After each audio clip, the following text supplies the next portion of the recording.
John from A to Z.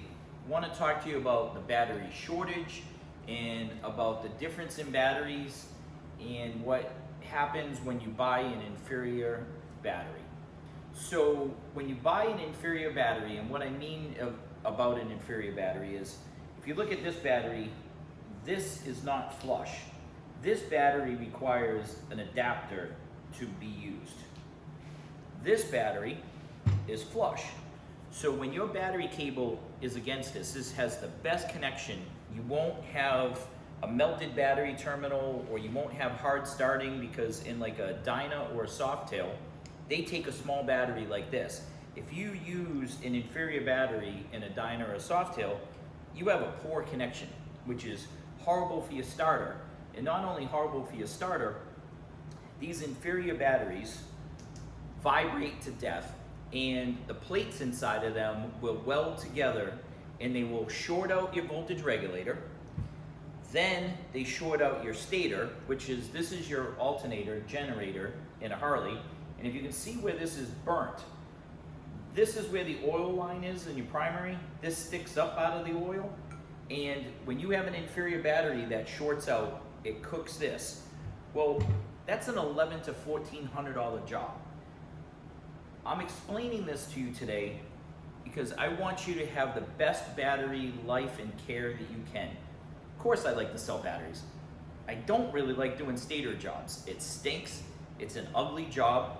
No customer wants to do a stator because it's $1,100 to $1,400 of kind of wasted money. We can prolong the life of your stator by you using a smart charger. A smart charger is like $6,250. Right now, since there is a shortage of batteries, I'm pushing you to buy a smart charger because you need to keep your bike plugged in. I know you might take it around the block once a week, or you might take it to bike night for a 10-mile ride and put it back home. That is the worst thing for a motorcycle battery. You need about 50 to 100 miles of riding to charge your bike back up to 100%. When you start your bike, your headlight comes on, your electronic compression release come on, your LED lights come on, your stereo amp comes on, you're draining the battery. Well, motorcycles don't charge back up in 10 miles down the street like a car does. So when you come back home, you plug it back in, and I've had people complain and say, I plugged it back in and it says it's charging. It's doing its job.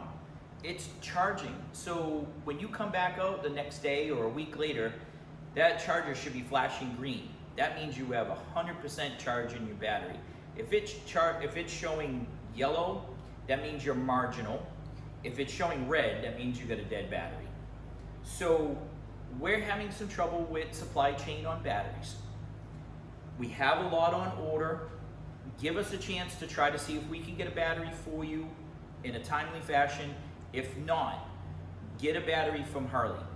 I really can't stress enough to not buy a battery from Costco, Battery Warehouse, Napa, AutoZone.